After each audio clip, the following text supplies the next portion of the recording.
Hi friends, welcome to my channel Padma Shah blog. আজকে আমি বানাবো আম দিয়ে আইসক্রিম। 3টা আম আমি নিয়ে নিয়েছি। আমি এখন মিক্সার জারে আমি নিয়ে নিয়েছি আম। আমি আমের সাথে আমি চিনি অ্যাড করে দিচ্ছি। আমগুলো এখনো ভালো করে মিষ্টি হয়নি, তার কারণে আমি চিনিটা অ্যাড করলাম। এখন আমি আইসক্রিমের ইসের মধ্যে আমি আমের পেস্টটা আমি দিয়ে দিব অল্প অল্প করে।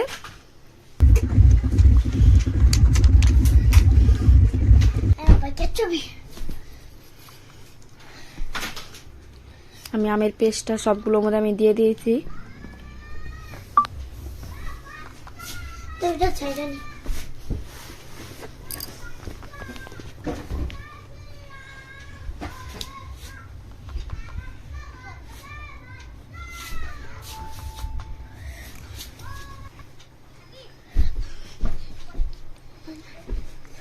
আমি এখন ঢাকনাগুলো দিয়ে দিচ্ছি।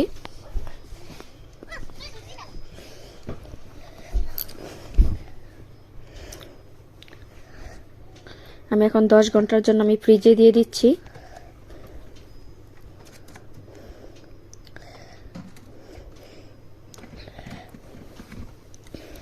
এটা এখন 8-10 ঘন্টা থাকবে।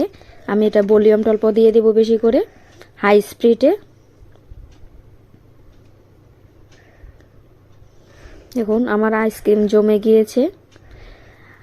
আমার এটা অল্প জমেছে, কিন্তু আমার এটাতে উঠেনি ভালো করে আইসক্রিমের ভাবে। এটা আমি এখন চামচের সাহায্যে আমি উঠিয়ে নিচ্ছি।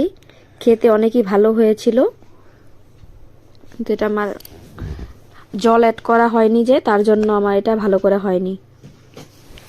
Bye bye.